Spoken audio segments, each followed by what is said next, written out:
Born to Italian parents Mario Jose and Regina Maria, he was the oldest of 5 siblings and was raised in a traditional lifestyle. Pope Francis was born in Buenos Aires, Argentina on December 17, 1936.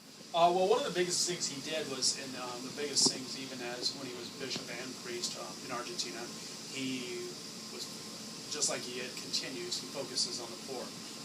He would always, he was a very simple man. He believed in simplicity, and he didn't believe that you needed wealth or prestige, or he's not really into that. He's about really caring for, you know, and exactly like Jesus did, those who are on the margins of society, those who, you know, some people shun just because they're not in the same walk of their life as we are.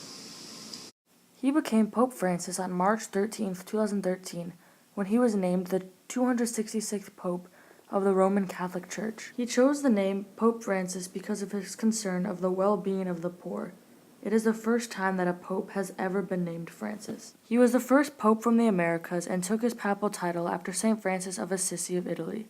Prior to his election as pope, Pope Francis served as Archbishop of Buenos Aires from 1998 to 2013. One of the biggest things he really focused on was social justice issues.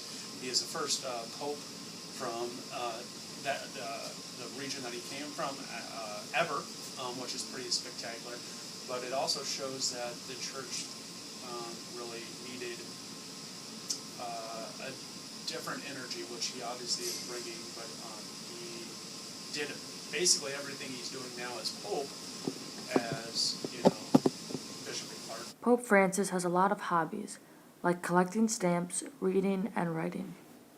Being the kind man he is, Pope Francis is bringing the homeless into the Vatican Museum and showing them the art the Catholic Church holds. He then is giving them a free meal. His hobbies, his writings, and I mean, I've read a book of his. He actually it was very interesting because he was a really good friend with a rabbi, and it was kind of their conversation back and forth, which was really kind of a neat experience to read because, you know, so many people in the Catholic Church, you know, take extremes, which I would say the Pope Francis definitely does not take extremes.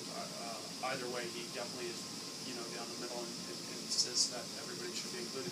Just to have that much experience and actually have a rabbi be one of his best friends is pretty spectacular. He definitely has turned the papacy upside down in a way, if you want to say that. Not completely, because obviously we as Catholics hold the same truths that, you know, we held 2,000 years ago, and there's some things that we will never change on. You know, there's some people that say, oh, he's going to change, I don't know, let's go extreme, women priests, or maybe change the stance on homosexuality, or change the stance on, you know, abortion, or whatever. Some people think he's an extremist like that. But like he says, he is a loving man. He is and models his life after Jesus, which we're all supposed to do. You know, he's like, you know, when the biggest one, I guess, is that sticks out in my mind when he was asked about homosexuality. He's like, it is not my place to judge. It's my place to love everybody. However, he isn't going to change the church's stance on that. You know, and he is saying that we all are God's people and we all need to be loved.